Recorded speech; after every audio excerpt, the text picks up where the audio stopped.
What is up, my Lorcana Goons? We are here on Monday, November 20th, and we are checking out the market prices. We're here with Zach Stone, a professional card salesman who does this for a living. Zach, how are you doing today? We're doing great, honestly. Today is a good seller's market, and I can't wait to talk about it. Okay. Yeah, so good sellers market. Let's get on into this. There's a couple things we get to see today on the very first page of TCG Player. I do want to mention all of these wonderful enchanteds from Rise of the FLOODBORN. We're officially in Rise of the FLOODBORN meta, so let's see how this has made an impact on the prices. But before we get into that, I do want to say like, comment, and subscribe to Lorcana Goons if you yourself are a Lorcana Goon and you like Lorcana content, and we do appreciate it, right? But check out these booster boxes for the Chapter 2 Rise of the FLOODBORN released, man. These have been going up and down since the pre-release and all the way throughout this weekend, right? We were fortunate enough to find boxes for $225, which is, yes, above MSRP, but I don't think that's a big deal when, as of today, the lowest verified for these boxes are $285 with shipping included. Almost $300, and these have been going up because they've been bouncing around from $250. There's a couple sales here, right, Zach, that were happening on that $250 mark. What do you think? Is this just the hype of the box? It's opening weekend. How you feeling? You know, I'm a firm believer that the price of this box is well deserved. It's a good set. This is really gonna show what cards are like better from the first chapter, because a lot of these cards are amazingly good, and I'm excited. Yep. And then just to go over some quick market prices for some other stuff like the booster packs. The booster packs are going to be anywhere from like $13 to $15. You know, some people are still going to try and sell them for $20, I bet. But as of right now, the market price for them is about $15. The gift set, the market price for the gift set has completely fallen. Obviously, like I mentioned in all those other Market Watch videos, you should not have been pre-ordering this gift set for $500-600. It does not matter if it's the 100 Collector's Edition. If you guys were aware of what happened over the weekend, Disneyland, the Disney locations in the East Coast and in other sides of the world all had the gift sets widely available for purchase at MSRP, and there was a lot of them. California Disneyland is huge. Those lines were big, but they had enough product to basically supply the entire demand throughout the whole day. So because of that, these definitely fell a lot, and these gift sets are only about $100 on the resale value, which is pretty decent. I think if you're paying $60 MSRP, you know, $40, so not have to go to Disneyland and wait through all that line, seems like a pretty decent markup. But you know, $100 for that gift set. The market price for these starter decks are about $25 each, so you shouldn't be paying more than like $25-30 for those starter decks. The troves for the FLOODBORN are only about $100 for the market price, which is pretty cool to see, especially when the troves for Chapter 1 were reselling for like $160, which is a little ridiculous, right? And then we even have some Enchanted news, with the Enchanted Cinderella being the most wanted Enchanted rare from the Rise of the FLOODBORN. What do you think about that, Zach? Compared to Elsa, the price is obviously not there, but I think this is a pretty awesome Enchanted rare to be chasing after. I personally was fortunate enough to pull one. Check that out, guys. Kind of crazy. I don't know how to do the vlogger thing where you there you go. Ooh, kind of crazy. But I was able to pull one. It's not as much as the Elsa it was though. Why? Can you explain that? I cannot explain that, but I don't know if you remember in the beginning, Elsa was starting around this price before it reached its highs of $1,000. Really? Okay. Well, now I know I'm gonna keep my Enchanted Cindy. I'm not gonna get rid of this one in case it does go that high or something.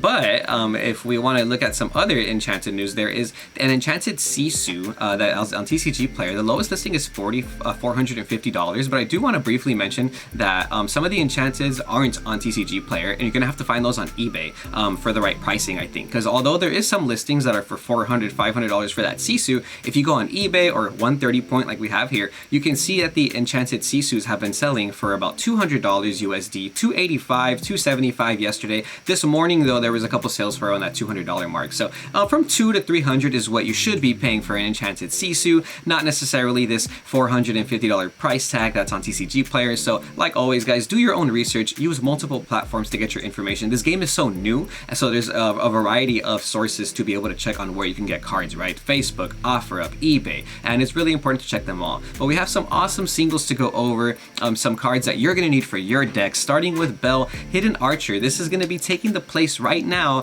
as one of the most expensive legendaries in the set. This is going to be a low verified price listing of $43.97 by Bring It Back Game. Shout out you guys. So this card has been going up and down throughout the weekend. It's not at that $80 price point like those ridiculous pre-sales, but a lot of them were selling for a little less than $40 over the weekend. I listed one and it sold for about $38, $39, and then this morning I woke up and now they're selling for about $40, $42. Quite frankly, I don't think this card is that good. Like I've said it before, I don't like this card, but for a legendary, I didn't think it was to be the most expensive legendary. One of the most expensive, actually. What do you think, Zach?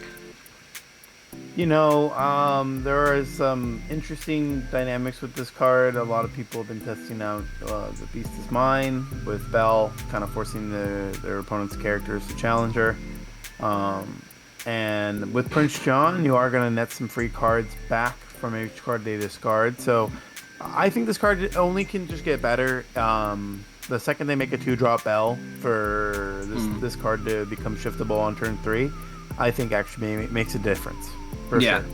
Huge, very huge. Even a 1-drop Bell would be crazy. But we'll go on to our next legendary, which is Beast Tragic Hero, aka Sad Beast, aka Sad Boy Beast. This beast looks like he's listening to Little Peep while he's looking over the balcony, like his girlfriend just broke up with him or something. Something's going on with this beast, but his price point is not sad. This beast is making a lot of people happy. Check this out. The lowest verified for this beast is going to be $45.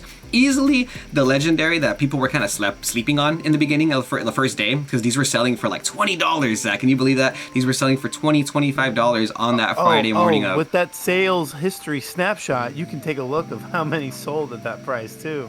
Oh man, as low as $18, $19. yeah. On the 18, check that out. It was a buyer's market on Friday. It's a seller's market on Monday. Welcome to Lorcana, everyone. Yeah, and this is why we do the Lorcana market watches on Friday and Monday. In my opinion, I think looking at the prices over the weekend is really important. Usually, I feel like a lot of the buys end up happening when people get paid, over the weekend. So yeah, big difference in pricing today. As low as $18, and right now people are paying as high as $45 for this legendary Sad Boy Beast. I love it. I love Sad Boy Beast. His effect is good, the artwork is good, the collectability is up there. Overall, I'm very excited to play this in my Emerald Steel decks and my Amber Steel decks as well. Do you like the card, Zach? I think it's pretty broken. Card's really good, and not even to mention what else is good is Beast Relentless, because that is another legendary that has gone up in price since its Friday initial release. We're looking at $35 for our lowest listed right now, and that is pretty remarkable. As I'm trying to look for our last solds on the sales history snapshot, I'm seeing 24 and 23, and even as low as $22 on Friday. So yeah, those that bought on Friday are pretty happy for their purchases for sure. It's almost a 50% increase in price, and I think this card actually has a good potential. I haven't seen many decks made with this card in mind, but I do believe that this card can get better. They've made a lot of Beast characters this set, Kevin. What do you think about that? Yeah, I am very fond of Beast as a character. I think they give him some of the best effects in the game, honestly. This card in general, a lot more impactful than I thought it was gonna be. So I've been playing a lot of Pixelborn Ladder the last couple hours because I just have like a problem, and I've actually lost multiple times to the Emerald Steel deck that takes advantage of this card, because I want to say like by turn 7 you're able to set up a pretty good field with Robin Hood and this Beast, and usually what ends up happening is they end up hitting you for about like 5 to 7 lore in like one turn, because they just ping with Robin Hood, they challenge other characters, and they're able to ready him constantly. So it's very similar to the Ariel item deck, where you're able to abuse Ariel's ability to ready her and kind of keep gaining lore over and over again. It's not the same thing at all. It's not nearly as like ridiculous like an OTK, but it feels like that. Like I've had this deck ramp from like 5 to 10 lore, 5 to 15 lore in one turn because of this Beast. So this Beast is kind of good. I feel like it just takes the right player, right deck to break this card. So again, I'm looking forward to see what this card does in the meta. 40 around, like you said, like $35 for that price point seems pretty cool for a legendary, especially when it's one that is actually seeing play, right? But we do have some legendaries that aren't seeing as much play, that are a little bit lower on that price point, but are still making some good sales, like Mufasa. This one was about $9 to $11 on the opening day on Friday. Even some selling for as low as $7 on the 19th of November, which was yesterday. And right now you can find find them for as low as $14 with shipping included by Never Grow Up and Bring It Back Games. So that's cool. There are some legendaries that aren't super hyped, but there are some other ones like Madam Mim. You mentioned this one, Zach. What do you think about Madam Mim? It's about $20 plus legendary for the lowest verified. The Madam Mim, I'm shocked, honestly, but I called it. You know, I felt like this card was really strong. A lot of the characters are still a problem. I don't think a lot of people realize that. So yeah, the price point for Madam Mim is actually kind of interesting. Have you refreshed your page, Kevin, since we last uploaded them? They're starting to actually just go above, like, let's say you want to buy 4 copies from one person, you're going to pay $27.49 per copy, plus $1 shipping. So yeah, we're seeing prices kind of all over the place from this one. Madam Mim is probably experiencing a buyout right now. Yeah, there's not that many. I mean, there's 61 listings. You're talking about the dragon, right? There's 61 listings, so we're able to see that live. There are some cool super rares. Oh, I see. There are some cool super rares in this set, though. Cinderella, Stout-Hearted, is going to be the most expensive super rare in the set, taking the place of that Tinkerbell from Chapter 1, right? This is kind of cool seeing because Cinderella in general is a card that when I first read, I thought, wow, this is going to make a huge swing on like the metagame. Mainly because it breaks the mechanic, right? Being able to attack readied characters, having resist +2, questing for 3, being a shift character. There's so many plus sides to this card. It's no wonder why this card is going to be a value of $25, right? On the lowest verified by Sen Gaming. So pretty cool. And if you want to really break it down, after Sen Gaming, there's only one more verified seller, like right after, and it's going to be $28. So it's climbing. It's getting very close. Yeah, it's getting close to that $30 mark, right? After these two sell, you're gonna only have Snake Wings, which is gonna be $29.97. So there's only a couple listings that are gonna be less than $30 right now. Do you guys think this is gonna be more than a $30 super? You let us know in the comments. Tinkerbell, I think at its peak was like $30, right, for the super before all this stuff came out. The thing about Lorcana is that it's really about whether you want to wait until the cards come out in mass production again, or if you want to play the game right now. Do you want to play tournaments this weekend? Do you want to play a big tournament next week, or any events that are happening even with your friends? You want to test out the new cards? You're gonna have to pay for them. You know what I mean? Buying boosters and all that and sealed product is always going to be more expensive than buying singles, though, because there's always this novelty with Disney boosters apparently that Disney collectors want to collect and hold forever. So the singles are always going to be relatively affordable. I think $30-ish for a Super Cinderella is not too crazy right now when we've had like prices like $60 for the legendary Rapunzel, right? Some of the legendaries in this set aren't super high either. There are some rares in this set, right? Zach, I'll pass this one off to you. Tell us about this rare Cinderella Ballroom Sensation, making these prices go all the way up. It's a $20 rare. I mean, this card is actually one of the best cards in the set. It gets a lot of value just for being a one-cost character that's going to be able to sing songs, 3-cost songs for free. That gives a lot of playability for Steel Amber decks, Amber Amethyst decks. The 3-cost songs released from the newest set, World's Greatest Criminal Mind, Let the Storm Rage On, and Raging Fire song. Those cards are all very strong, and this card can only just get better. I'm a huge fan of it. They did release the Stout-Hearted, which is a shift 5. So on turn 4 with a Lantern, you're able to just put that on top of her. So having good low-cost Cinderellas, I think, is what's very important. Cold foils are honestly double the price, and that's a very, very strong saying for what we've always talked about. If the foil is about double the normal, then it sounds about right. Yeah, that's crazy. I didn't even see that. The cold foil price, the lowest verified, is going to be $37.99 for this cold foil Cinderella Ballroom Sensation. That is wild. I actually saw somebody selling a cold foil on OfferUp for $15 over the weekend. I feel bad for that guy. Kind of crazy. I didn't think that this card would be that expensive. I was comparing it to kind of like a Lilo or like a Cusco from Chapter 1, you know, $20, but that foil price is really up there, man. And I remember Lilo hitting that $20 price mark at one point because it was definitely needed in the beginning of like the Amber Steel craze. And who knows, maybe I don't think this is like the same thing, because you're right. Cinderella Ballroom Sensation does make a huge impact if you're able to play it turn 1, right? But you we'll see what happens with Cinderella as time goes on and more cards come out, more meta decks start making waves, right? We do have Arthur, Wizard's Apprentice. This is going to be another pretty high up there super rare for about close to $15 on the lowest verified market price. This is going to be by, oh, actually, sorry, $19.98 by the lowest verified. This just changed. I just updated this right now. It's going to be Buy It Now Games, having it at $19.98 for the super rare. Wow, the super rare Arthur going up in price, man. Again, Friday morning, these cards were super cheap. I was checking them because I had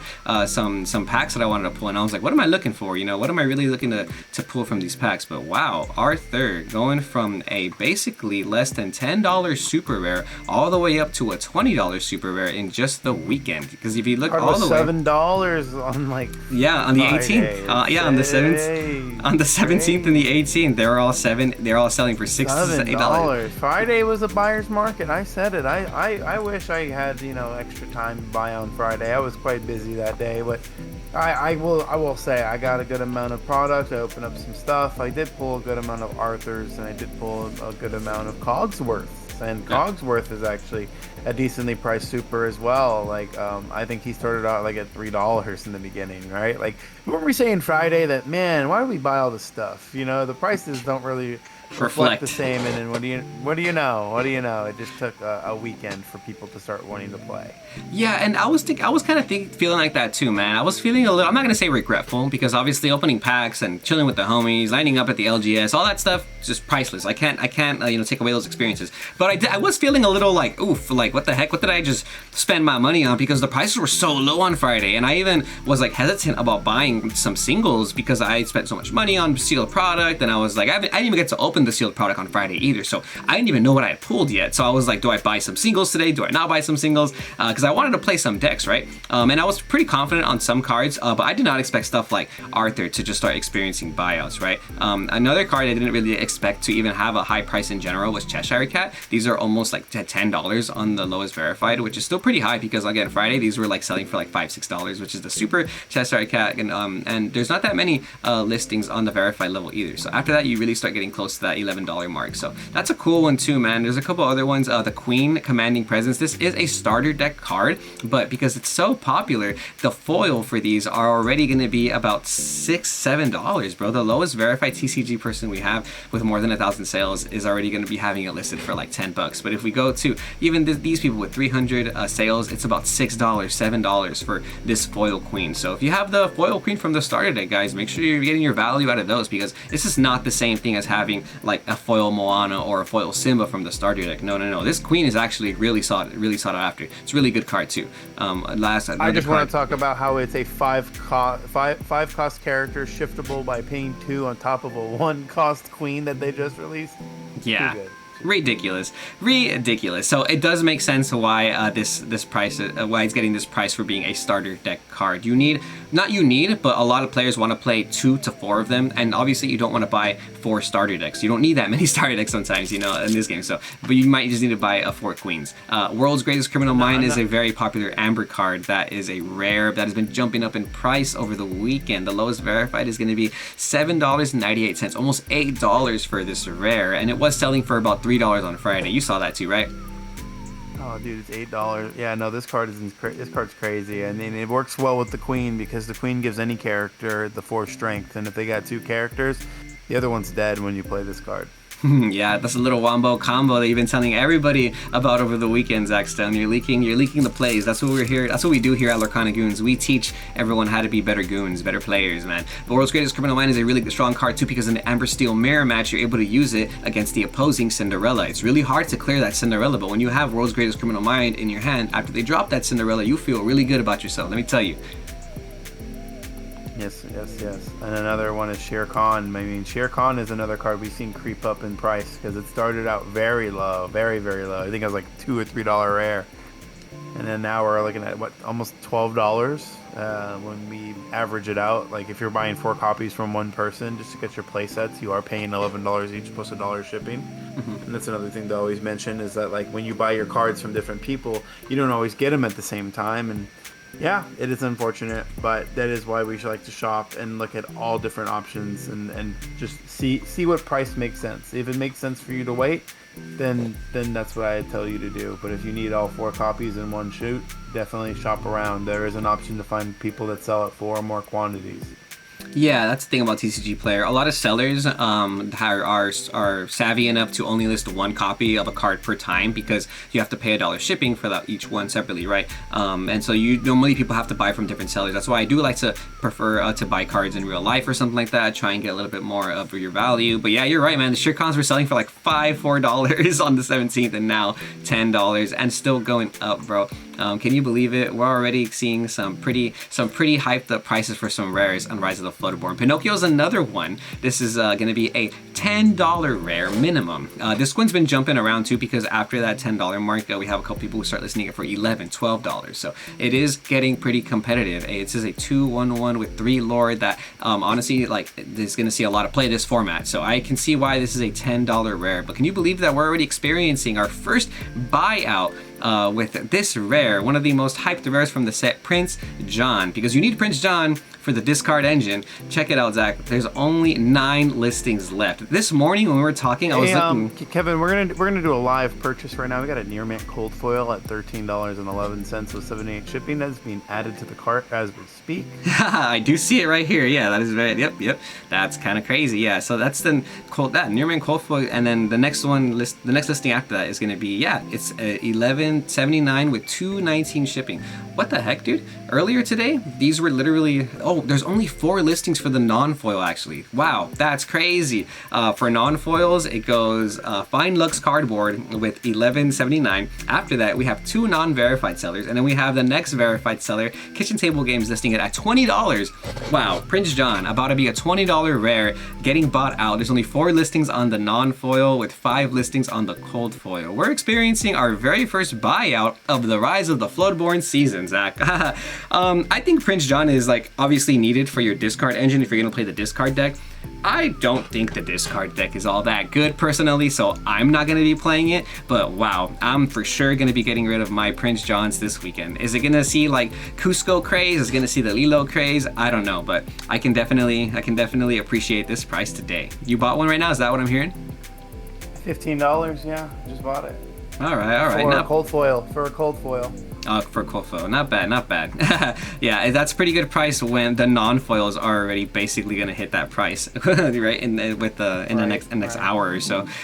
Strength of a Raging Fire is another popular rare. This is about a $5 rare, going by the lowest verified seller that has more than 1,000 sales, even more than 2,000 sales, $5.99 actually. So close to a $5 to $6 rare. What's cool about this card though is if we go to the cold foils, we can see that it is basically a $13 cold foil, almost $15 for this cold foil Strength of the Raging Fire. That's a very strong price for a cold foil rare in my opinion. I think it's the artwork, I think it's the card's playability. Overall, I'm very excited to hollow out my deck for these. I wanted to mention as I get into the cold foils that one of my, I'm not gonna say regrets, but one of the things I wish I would have known about the first chapter of Lorcana was to, I guess, take more into consideration the prices of foils and go out of my way to acquire foils that I think would have been nice to have, because I did notice, obviously we all noticed it, there was a huge difference in the pricing between foils and non-foils towards the end of the chapter 1 craze, right? It seemed like all the legendaries, because, and for good reason, everything got reprinted for playability purposes and now players can play the game.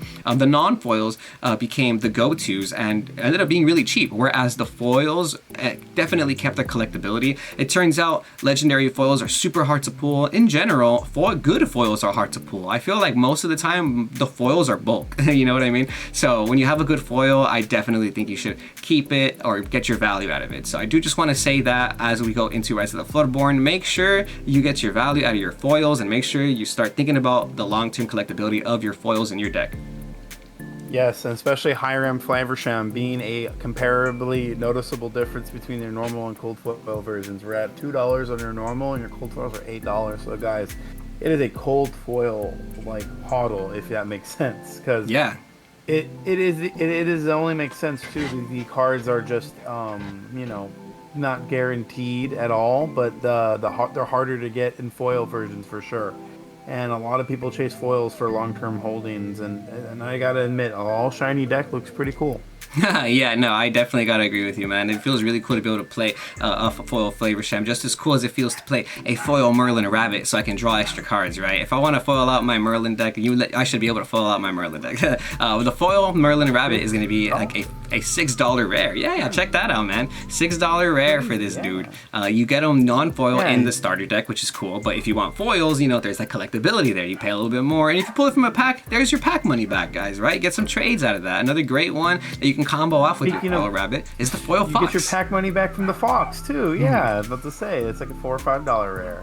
Yep, and then on the foil, check out the foil price for it, Zach. It's an $8 rare for a foil. Yeah, man. Lowest, yep, it's a double. It's a doubler. Lowest verified by Sherp's Pokeshop. Thank you for this price, guys. Shout out to you guys with $8 on this foil Madame M Fox. This card in general has a lot of flexibility. You can play it in any Amethyst deck, not just your Merlin deck. So I can see why this is going to be a little bit more on the pricier side. You feel me?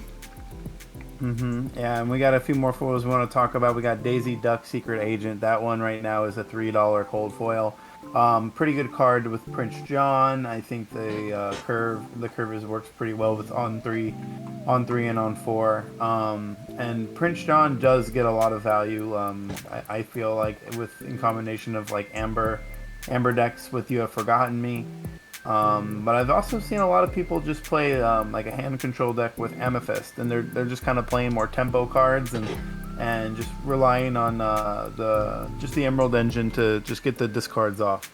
And I don't know. I want to make Emerald work. I'm trying my best, but right now I'm stuck on Amber Song because that deck is really strong right now. A card I'm not playing in my Amber Song deck is the Rapunzel Gifted Artist too.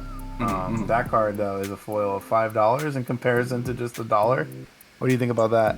Yeah, I mean, even just the fact that Daisy and Rapunzel are the only two uncommons in the set that kind of carry a little bit of price weight. They're about $1, maybe a little more than $1, arguably, on the non-foils. It's good to see that their foil versions are about $5 to $6 for both of those. I mean, Daisy being more $3, $4, but I think the Rapunzel has a lot more playability, so it being and collectability. So it being like a $5, $6 foil is kind of cool. Always exciting to see that pull in a pack or something. Let the Storm Rage On is another cool foil. It's about $3 for a foil. Very good card in Amber Steel right now, so I would hold on to those foils. But enough of the Rise of the Floodborn. We've seen these prices and they're going to keep fluctuating. So when you guys are doing trades this week for Rise of the Floodborn, pull out your phone, check out TCG Player, check out eBay, check the prices then and there, because these cards just move up and down. Since the time of filming this video, me and Zach have seen Prince John go from a $7 rare to a $15 rare. It's kind of crazy. But let's go on to Chapter 1 cards. Before we end this market watch, I want to talk about how low Elsa has gone. Zach, what do you think? We only have 2 minutes left for my camera. It's going to be Elsa being at 469, the lowest verified. Yeah, that one's an interesting one. I kind of felt like it would go down to 450, and it kind of makes sense. You called it. We have the Hades, the King of Olympus alternate art. We have an official less than $100 Enchanted. How do you feel about that?